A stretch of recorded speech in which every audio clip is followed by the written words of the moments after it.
등기의 효력 26회 때까지 엄청스럽게 출제가 됐던 아주 중요한 부분입니다. 금년도 유력할 거예요. 그래서 등기의 효력 가보죠. 가장 기본적이고 중심적인 효력이야. 권리를 변화시켜주는 힘이 있대요. 이거는 우리 민법 몇 조를 얘기하는 거냐면 186조를 의미하는 겁니다. 법률 행위로 인한 부동산의 물권 변동은 등기를 해야만 효력이 발생합니다. 조금 깊이 얘기를 해보면 이 등기란 놈이 법률 행위란 놈하고 결합을 해서 갑이 가지고 있던 소유권을 을 앞으로 이전시켜주는 변동시켜주는 효력을 등기가 가지고 있다를 보고 등기에는 권리를 변화시켜주는 힘을 가지고 있다 이렇게 표현합니다. 그죠? 그 조문으로 표현하면 민법 186조를 얘기하는 겁니다. 그리고 여기서 꼭 기억해둬야 될 아주 중요한 지문인데 이게 이제 민법이 아니고 등기법 6조 2항입니다. 6조 2항에서는 등기의 효력 발생 시기에 관한 명문의 규정을 두고 있어요. 그죠? 옛날 등기법에서는 명문의 규정이 없었거든요. 종식 등기부에서 전산 등기부 체제로 100% 전산화 작업이 완료됨으로 인하여 효력 발생 시기에 관한 명문의 규정을 둘 필요성이 있어서 4년 전에 등기법을 전면적으로 개정할 적에 효력 발생 시기에 관한 명문의 규정을 두고 있는데 어느 때로부터 등기의 효력이 발생합니까? 했더니 접수시로부터, 그죠? 접수시로부터 등기의 효력이 발생한다라고 명문의 규정을 두고 있어요. 이 지문은 27회 때까지 물어봤던 지문이니까 잘 좀 기억을 해놔야 돼요. 그리고 모든 등기가 아니고 몇몇 가지 등기는 대항적 효력을 가지고 있대요. 대항적 효력을 가지고 있는 등기를 나열을 해보면 임차권 설정 등기야. 민법 621조에서 규정하고 있죠. 그 다음에 신탁법상의 신탁 등기야. 이건 명의신탁이 아니고 신탁법상의 신탁 등기입니다. 그리고 우리 민법 592조에 따른 환매 특약 등기 그래요. 그죠? 환매 특약 등기. 그리고 각종 제한물권입니다. 제한물권, 즉 용익물권이나 담보물권이지. 그 각종 제한물권에 있어서의 약정사항 그래요. 그죠? 무슨 약정사항입니까? 그랬더니 치료에 관한 약정, 치료 지급 시기에 관한 약정, 존속기간에 관한 약정, 변제기에 관한 약정, 이자에 관한 약정이야. 이런 것은 당사자 간의 약정만 하면 채권적 효력밖에 없거든요. 약정을 하고 등기를 하게 되면 제3자한테 대항 또는 주장할 수 있는 막강한 힘을 갖게 되는데 그걸 보고 등기에는 대항적 효력이 있다라고 이렇게 얘기를 합니다. 그죠? 됐습니까? 그 다음에 등기에는 순위를 확정시켜주는 효력이 있대요. 그죠? 순위 확정적 효력이 있다라고 얘기를 하는데 이거는 동순별접 그래요. 그죠? 동순별접. 요거 하나는 꼭 기억을 하고 들어가야 돼. 그죠?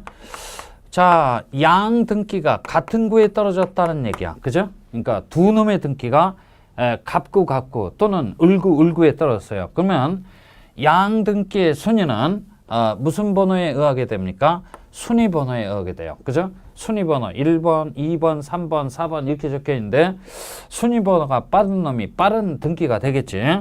무슨 얘기냐면 이런 얘기야.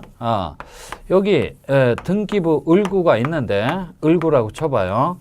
여기 1번 저당권, 2번 저당권 이렇게 돼 있어요. 요것도 등기고 요것도 등기야. 이 두 놈의 등기가 같은 구에 떨어져 있다는 얘기야. 그죠? 그러면 양등기의 권리의 순위는 무슨 번호? 순위 번호에 의하게 된다는 얘기야. 목적물을 환가를 했을 때 1번 저당권자가 2번 저당권자보다 우선해서 변제받을 권리를 가지고 있음을 이 등기부는 표현하고 있는 거야. 좌우당간 같은 구에 떨어진 등기 상호 간의 권리의 순위는 무슨 번호? 순위 번호에 의하게 되고 한 놈은 갑구에 떨어지고 한 놈은 을구에 떨어졌어요. 그죠? 별구에 떨어진 등기 상호 간의 권리의 순위는 이제는 순위 번호에 의할 수는 없어. 순위 번호에 의할 수는 없고 접수 번호에 의할 수밖에 없어요. 그죠? 우리가 등기부를 보면은 그 등기부에 가보면 접수란이라고 있어요. 그죠? 접수란에 딱 가보면 몇 년 몇 월 며칠 접수 연월일이 기록이 돼 있고 이어서 제 몇 호 이렇게 돼 있거든. 그걸 보고 접수번호 그래요. 그죠? 접수번호. 접수번호가 빠른 놈이 빠르게 신청된 등기라는 얘기야. 동순별접 기억하자. 그 다음에 등기에는 추정력이 있다라고 학설과 판례가 얘기하고 있는데 추정력 그러면 권리관계에 관한 추정력이야. 그죠? 권리관계에 관한 추정력이고 추정력이 뭡니까? 그러면 순도 99.9%다 이렇게 기억합니다. 100%는 아니고 99.9%다 이런 얘기지. 그게 무슨 얘기입니까? 그러면 이게 등기부 갑구라고 쳐봅시다. 갑구에 그죠? 순위번호 1번 목적란의 소유권 이전 등기 원인란의 매매 권리자 및 기타 상란의 갑식이 이렇게 기록되어 있다면 갑식이가 소유자일 확률이 100%는 아니고 몇 프로다? 99.9%다 이런 얘기야. 그죠? 이게 무슨 얘기입니까? 그러면 갑식이가 소유자일 개연성이 그죠? 개연성이 아주 높다라는 얘기야. 아주 높습니다. 왜 그렇습니까? 그랬더니 이 등기부라는 장부는 국가기관에서 작성되고 보관 관리가 되고 있기 때문에 국가기관이 헛소리 할 이유는 거의 없다는 얘기야. 그죠? 거의 없습니다.